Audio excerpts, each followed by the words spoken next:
दोस्तों आप सभी लोगों का मेरे यूट्यूब चैनल पर स्वागत है। दोस्तों आज के वीडियो में BSc first year inorganic chemistry के लेसन कोवेलेंट बॉन्ड के एक नए टॉपिक के बारे में डिस्कस करेंगे।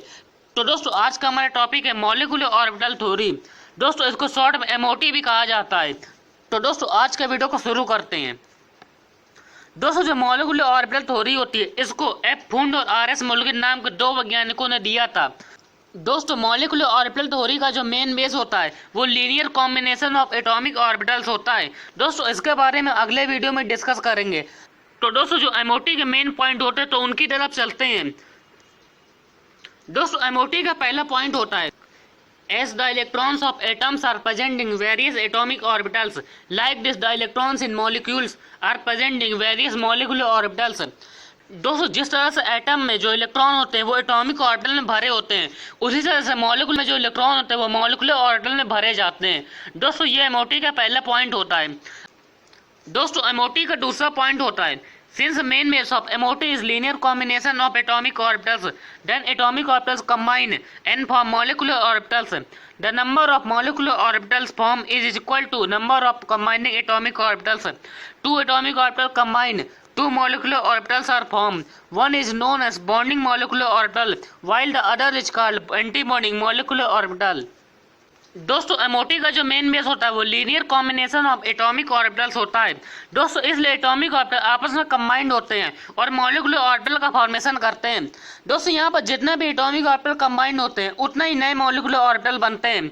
दोस्तों जैसे मान लें कि दो एटॉमिक ऑर्बिटल आपस में कंबाइंड होते हैं तो वहाँ पर दो मॉलिक्यूलर ऑर्बिटल का भी फॉर्मेशन होता है, जिसमें से एक को बॉन्डिंग मॉलिक्यूलर ऑर्बिटल कहा जाता है और दूसरे को एंटी बॉन्डिंग मॉलिक्यूलर ऑर्बिटल कहा जाता है।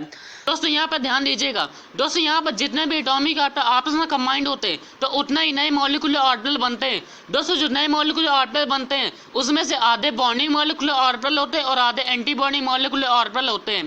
दोस्तों जैसे मान लें यहाँ पर चार एटॉमिक ऑर्बिटल आपस में कंबाइंड होते हैं तो वहाँ पर चार मॉलिक्यूलर ऑर्बिटल का फॉर्मेशन होता है। दोस्तों उसमें से आधे यानी कि दो जो होते हैं वो बॉन्डिंग मॉलिक्यूलर ऑर्बिटल होते हैं और बाकी के दो एंटी बॉन्डिंग मॉलिक्यूलर ऑर्बिटल होते हैं। दोस्तों ये तो एमओटी का दूसरा पॉइंट हो गया। दोस्तों एमओटी के तीसरे पॉइंट की तरफ चलते हैं। दोस्तों एमओटी का तीसरा पॉइंट होता है an electron in an atomic orbital is influenced by one nucleus, but in molecular orbital electron is influenced by two or more nuclei, so atomic orbitals are monocentric but molecular orbitals are polycentric। दोस्तों atomic orbital में जो electron होते हैं वो केवल एक ही nucleus से influence होते हैं। दोस्तों लेकिन मॉलिक्यूलर ऑर्बिटल में जो इलेक्ट्रॉन होते हैं वो दो या दो से ज़्यादा न्यूक्लियस से इन्फ्लुएंस होते हैं। तो दोस्तों इसीलिए जो एटॉमिक ऑर्बिटल होते हैं वो मोनोसेंट्रिक होते हैं, लेकिन जो मॉलिक्यूलर ऑर्बिटल होते हैं वो पॉलीसेंट्रिक होते हैं। दोस्तों ये तो एमओटी का तीसरा पॉइंट हो गया। दोस्तों एमओटी का चौथा पॉइंट होता है as atomic orbitals are represented by SPDF, molecular orbitals are represented by sigma pi delta।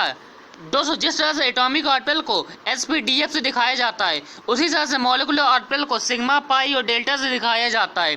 दोस्तों ये तो एमओटी का चौथा पॉइंट हो गया। दोस्तों एमओटी के आगे के पॉइंट की तरफ चलते हैं। दोस्तों एमओटी का पांचवा पॉइंट होता है just as the electron probability distribution around a nucleus in an atom is given by an atomic orbital, electron probability distribution around a group of nucleus in the molecule is given by a molecular orbital। दोस्तों जिस तरह से किसी atom में atomic orbital उसके nucleus के चारों ओर electron probability distribution को दिखाता है, उसी तरह से किसी मॉलिक्यूल में मॉलिक्यूलर ऑर्बिटल उसके ग्रुप ऑफ न्यूक्लियस के चारों ओर इलेक्ट्रॉन प्रोबेबिलिटी डिस्ट्रीब्यूशन को दिखाता है। दोस्तों यहाँ पर ग्रुप ऑफ न्यूक्लियाई शब्द यूज किया गया है। दोस्तों यहाँ पर ग्रुप ऑफ न्यूक्लियाई से मतलब है दोस्तों जो मॉलिक्यूलर ऑर्बिटल होते हैं वो पॉलीसेंट्रिक होते हैं, तो इसका मतलब है कि वहाँ पर एक से ज़्यादा न्यूक्लियस होते हैं, इसलिए यहाँ पर ग्रुप ऑफ न्यूक्लियाई का यूज किया गया है। दोस्तों ये तो एमओटी का पांचवा पॉइंट हो गया। दोस्तों एमओटी का छठा पॉइंट होता है electrons in molecular orbitals like atomic orbital are filled in according to aufbau principle, Pauli's exclusion principle and Hund's rule. दोस्तों जिस तरह से एटॉमिक ऑर्बिटल में electron aufbau principle, Pauli principle, Hund rule के हिसाब से भरे जाते हैं, उसी तरह से मॉलिक्यूलर ऑर्बिटल में electron aufbau principle, Pauli exclusion principle और हुंड रूल का यूज करके भरे जाते हैं। तो दोस्तों ये तो एमओटी के पॉइंट हो गए हैं। दोस्तों इसी के साथ हमारा आज का वीडियो कंप्लीट होता है। दोस्तों उम्मीद करता हूँ आप लोग को मेरा वीडियो अच्छा लगा होगा। दोस्तों फिर मिलेंगे एक और नए वीडियो के साथ।